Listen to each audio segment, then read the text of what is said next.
বিভিন্ন মুসলিম দেশের অভিবাসীর বসবাসের কারণে পর্তুগালে বসবাসরত মুসলিমরা কিন্তু বাহারি বা বৈচিত্র্যময় ইফতার আইটেমের স্বাদ নেওয়ার সুযোগ পান। অর্থাৎ বিপুল সংখ্যক মুসলিম বা রোজাদারদের কথা মাথায় রেখে এই পর্তুগালের বিভিন্ন রেস্তোরাঁ কিন্তু বাহারি ইফতারের আয়োজন করে থাকে। আজকে আমরা রয়েছি পর্তুগালের রাজধানী লিসবনের অভিবাসী অধ্যুষিত এলাকা। এই এলাকাতেই কিন্তু বেশ কিছু বাংলাদেশি, ভারতীয় বা পাকিস্তানি রেস্তোরাঁ রয়েছে। এছাড়াও বিভিন্ন দেশের রেস্তোরাঁর সমাহার কিন্তু এখানে রয়েছে। এইসব রেস্তোরাঁ কিন্তু রোজাদারদের কথা মাথায় রেখে প্রতি বছরই বাহারি ইফতারের আয়োজন করে থাকে। আজকে আমরা এই রাস্তাটির কয়েকটি রেস্তোরাঁর ইফতার আয়োজন আপনাদেরকে দেখানোর চেষ্টা করব।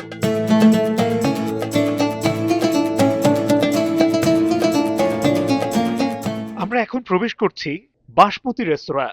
এটি বাংলাদেশি মালিকানাধীন একটি রেস্তোরাঁ এবং এই রেস্তোরাঁটি রোজাদারদের কথা মাথায় রেখে বাহারি ইফতারের আয়োজন নিয়ে হাজির হয়েছে আজকে। আমরা শুরুতেই দেখতে পাচ্ছি বাসমতি রেস্তোরাঁটিতে কয়েক পদের জিলাপি যেরকম রয়েছে, সেই সাথে বুন্দিয়া রয়েছে। আমি আর ম্যাগি, স্বাদ ও ভালোবাসার দারুণ জুটি ফ্রম নেসলে। এছাড়া দেশীয় রোজাদারদের পছন্দের ছোলা রয়েছে।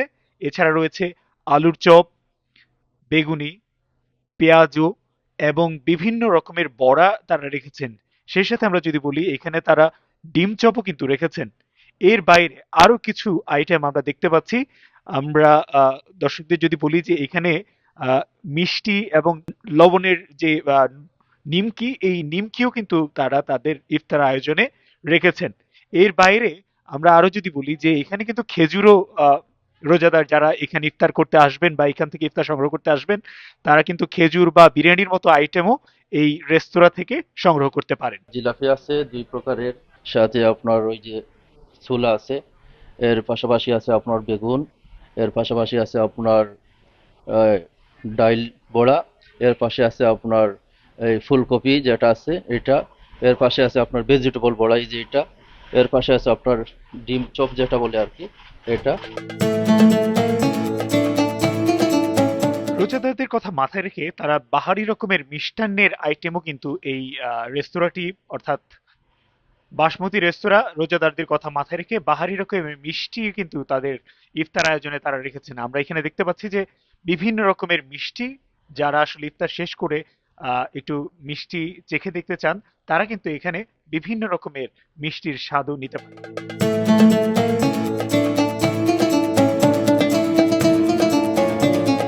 আমরা ফুড প্যালেস নামের আরো একটি রেস্তোরাঁর ইফতার আয়োজন আপনাদের দেখানোর চেষ্টা করব যে এই রেস্তোরাঁটি কি ধরনের আইটেম নিয়ে এসেছে আজকে আহ, রোজাদারদের জন্য।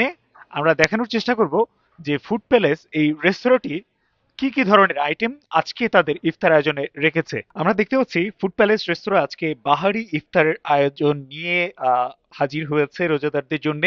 এখানে আমরা যদি শুরুতেই দেখি যে বিভিন্ন রকমের কাবাবের আইটেম কিন্তু আজকে ফুড প্যালেস এই রেস্তোরাঁটি তাদের ইফতার আয়োজনে রেখেছে। এখানে বাহারি আইটেমের কাবাব রয়েছে।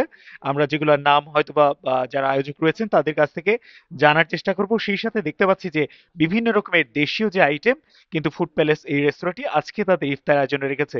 আমরা দেখতে পাচ্ছি এখানেও বাংলাদেশিদের পছন্দের যে খাবারগুলি, ছোলা, পেঁয়াজু, আহ, বেগুনি, আলুর চপ বা এরকম বিভিন্ন আইটেম কিন্তু তারা তাদের রেখেছে। এখানে দইয়ের মতো আইটেমও আমরা দেখতে পাচ্ছি। সেই সাথে রয়েছে বাংলাদেশিদের বা এশিয়ানদের পছন্দের জিলাপি। আমাদের এখানে দেশীয় সব আইটেমের পাশাপাশি সব ধরনের গ্রিল কাবাব, তান্দুরি চিকেন, মালাই বটি, চিকেন টিক্কা, চিকেন উইংস, বিফ শিক কাবাব, চিকেন শিক কাবাব, মাটন চপ, তারপরে লাহোরি চারগা, এবং দেশীয় আইটেমের মধ্যে আমাদের ছোলা, কালা চানা আর কি, আহ, আপনার বেগুনি আছে, আলুর চপ আছে, ডিম চপ আছে, ডাল বড়া আছে, তারপরে দেশি পাকোড়া আছে, জিলেবি আছে, ফ্রুট চ্যাট, দই, ক্ষীর, সব ধরনের আইটেমের ব্যবস্থা করা আছে। পাশাপাশি আমাদের বিরিয়ানি, আপনার বিফ বিরিয়ানি, চিকেন বিরিয়ানি, হালিম, সব কিছুর ব্যবস্থা আছে।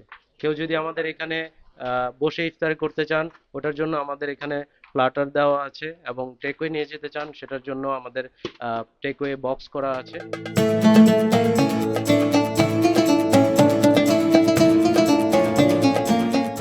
ডিসপ্লের বাইরেও আরো বেশ কিছু আইটেম রয়েছে ফুড প্যালেস এই রেস্তোরাঁয়। আমরা জানি যে বাংলাদেশিদের পছন্দের কিছু আইটেম যেরকম হালিমও কিন্তু এখানে তারা রেখেছেন।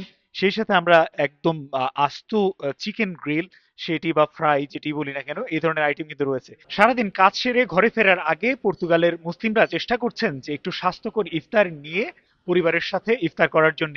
এখন আমরা দেখতে পাচ্ছি যে এই রাস্তাটিতে ইফতার কেনার যে একটি ভিড় সেটি বেশ ভালোই লক্ষ্য করা যাচ্ছে। অর্থাৎ সামনের দিনগুলোতে আমরা এই রাস্তাটিতে থাকা অন্যান্য রেস্তোরাঁগুলোতে কি ধরনের ইফতার আয়োজন রয়েছে সেটি দেখানোর চেষ্টা করব। এই ছিল আসলে পর্তুগালের রাজধানী লিসবনের ইফতার আয়োজনের সবশেষ খবর।